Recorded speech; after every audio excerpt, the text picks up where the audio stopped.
Baik, assalamualaikum warahmatullahi wabarakatuh. Saya Reza Firdaus Anbar dengan Siti Masita ingin memaparkan materi perkuliahan yang berjudul Manusia sebagai Makhluk Biologis 2 dari kelompok 2. Dalamnya ada daftar isi. Daftar isi ini terdapat ada sel sebagai awal mula kehidupan. Dalamnya ada pembahasan awal sel manusia terwujud. Selanjutnya ada gen dan DNA sebagai pembawa informasi. Dalamnya ada pembahasan gen dan DNA sebagai informasi, sifat dan ciri manusia. Selanjutnya yang ketiga ada otak sebagai wadah pengetahuan. Dalamnya ada pembahasan fungsi otak. Selanjutnya yang terakhir ada reflektif. Dalamnya ada pembahasan tubuh sebagai hal yang paling esensial bagi manusia. Langsung masuk ke judul yang pertama, yaitu sel awal kehidupan. Di sini ada mekanisme sel makhluk hidup seperti manusia, di mana setiap makhluk hidup memiliki mekanisme yang membuatnya bertumbuh dan berkembang. Mekanisme ini terdapat dalam tubuh makhluk hidup seperti jantung, paru-paru, otak, dan lain sebagainya. Selain itu, dengan mekanisme yang ada dalam diri makhluk hidup dapat bergerak dengan bebas dengan potensi-potensi mekanisme yang ada. Tentunya mekanisme ini mendukung berbagai hal bagi makhluk hidup dalam beradaptasi, seperti halnya burung, di mana ia memiliki sayap yang mendukungnya untuk selalu bisa terbang di udara, dan pernafasan yang sedemikian kompleks yang bantu ia dapat bertahan di udara. Dan tentunya pernafasan burung berbeda dengan manusia, di mana burung memiliki kantong udara, dan kantong udara ini berfungsi untuk menjaga suhu panas dalam diri burung ketika ia di udara, di mana udara memiliki tekanan kadar oksigen yang rendah. Selanjutnya ada dalam diri manusia memiliki mekanisme yang berbeda gitu, termasuk dalam berkembang biak. Pada mekanisme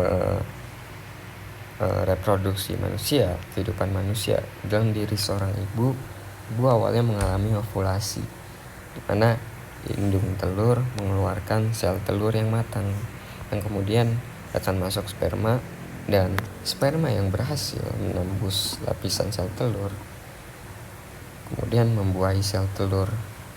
Itu dinamakan dengan fertilasi. Yang setelah fertilasi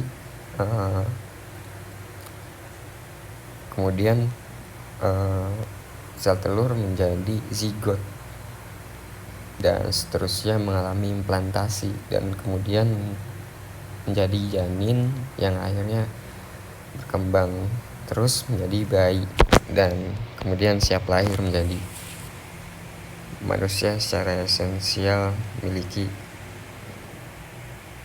tubuh yang memiliki mekanisme sendiri gitu. Lanjutnya masuk ke judul yang kedua, ada gen dan DNA sebagai pembawa informasi. Nah, dalam tubuh manusia atau makhluk hidup pada tingkat molekular, makhluk hidup memiliki kromosom yang di dalamnya terdapat struktur yang membangun sifat dan ciri makhluk hidup itu sendiri. Struktur tersebut terdiri dari DNA dan gen. Nah, gen sendiri merupakan gabungan dari DNA, sedangkan gabungan DNA tidak selalu menjadi gen. Nah, gen berfungsi sebagai penentu karakteristik fisik dan fungsional makhluk hidup. seperti warna mata, bentuk rambut lurus atau keriting, atau kelompok darah, dan lain-lain.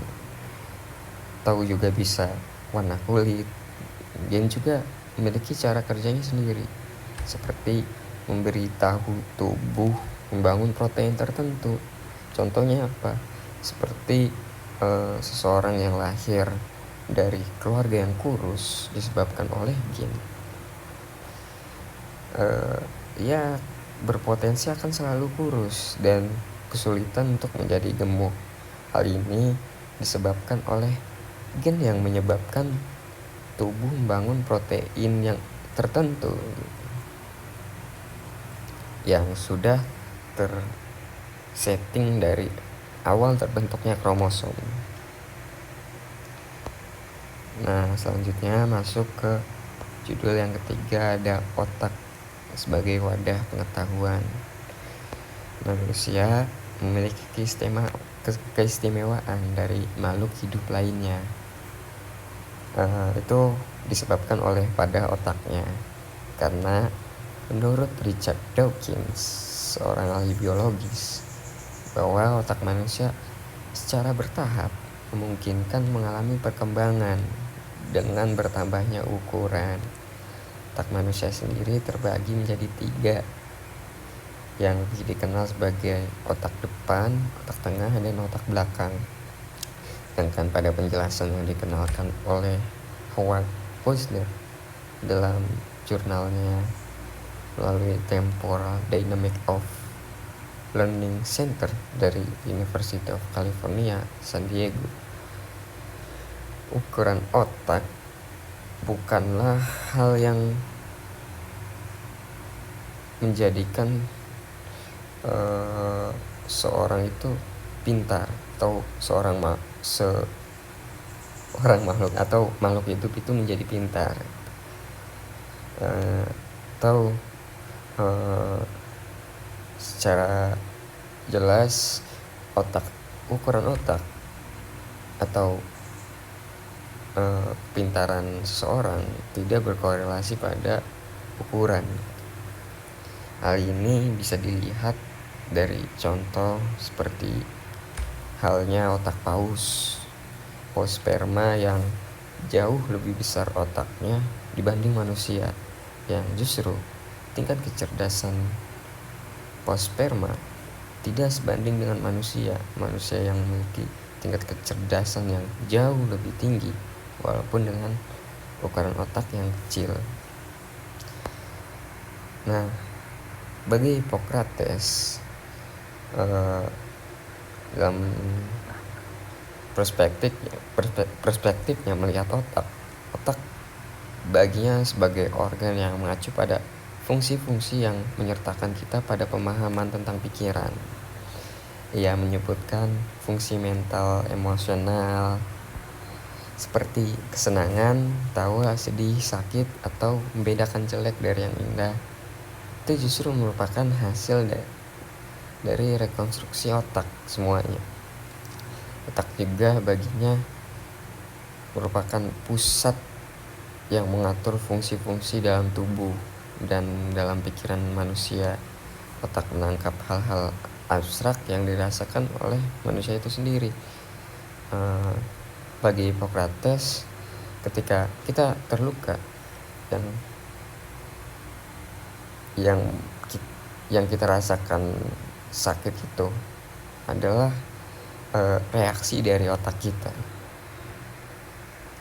Selanjutnya tibalah di judul yang akhir, yaitu reflektif, dimana manusia dalam pandangan biologis secara esensial terdapat pada tubuhnya pada akhirnya, dimana pada tubuh manusia terdapat hierarki yang bangun manusia dalam tumbuh dan berkembangnya. Dalam tubuh manusia juga terdapat mekanisme yang secara rapih bergerak pada fungsinya masing-masing. Seperti halnya gen yang di atas sudah dijelaskan, berfungsi sebagai suatu unit yang membentuk sifat dan ciri manusia itu sendiri. Gen juga memiliki cara kerjanya tersendiri, yaitu sebagai unit yang memberitahu tubuh untuk membentuk protein tertentu gitu. Baik, sekian dari kami, kurang lebihnya mohon maaf. Assalamualaikum warahmatullahi wabarakatuh.